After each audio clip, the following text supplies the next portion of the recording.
Tunafahamu kwamba Arusha sio kwamba ni mkoa ambao haukuwa vizuri kwenye soka, ila ni kutokana kutokuwa na zile timu ambazo zinatuwakilisha kwenye ile level ya juu ya ligi kuu ya Tanzania Premier League. Lakini kwa sasa kama mwenyekiti, tuambie maendeleo ya soka kwa ujumla ndani ya jiji la Arusha unayonaje? Asante. Labda tu nianzie pale tulipoingia madarakani kwa mwaka tarehe 8 mwezi wa 5 2022. Wakati tunaomba kura, kuna mambo tuliahidi kwa wapiga kura wetu. Kwamba tunaomba kura kuja kuwatumikia. Na kubwa ni kuja kuendesha ligi za ushindani na za haki. Kwa sababu tuliona huko nyuma kwamba kulikuwa ligi hazichezwi. Timu utakuta wilaya zinateua. Sasa huwezi ukapata timu za ushindani kama uchezi ligi.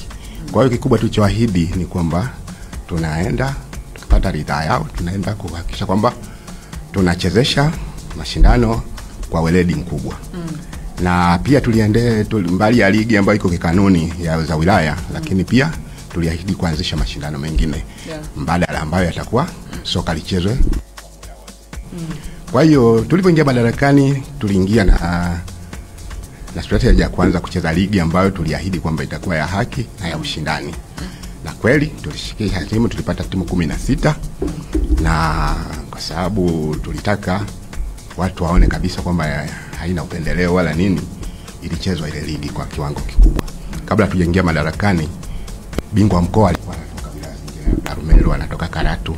Lakini tulipoingia madarakani, tulianza ule mkakati, tukarudisha ile heshima yetu kwamba bingwa lazima atoke kutoka kwenye wilaya yetu, na ndivyo ilivyokuwa. Ambaye ndo alikuwa ni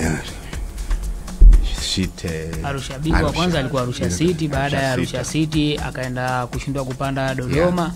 Aliyefuata ni IS Sports Club ambaye kafanikiwa sasa kwenda rasmi daraja la pili.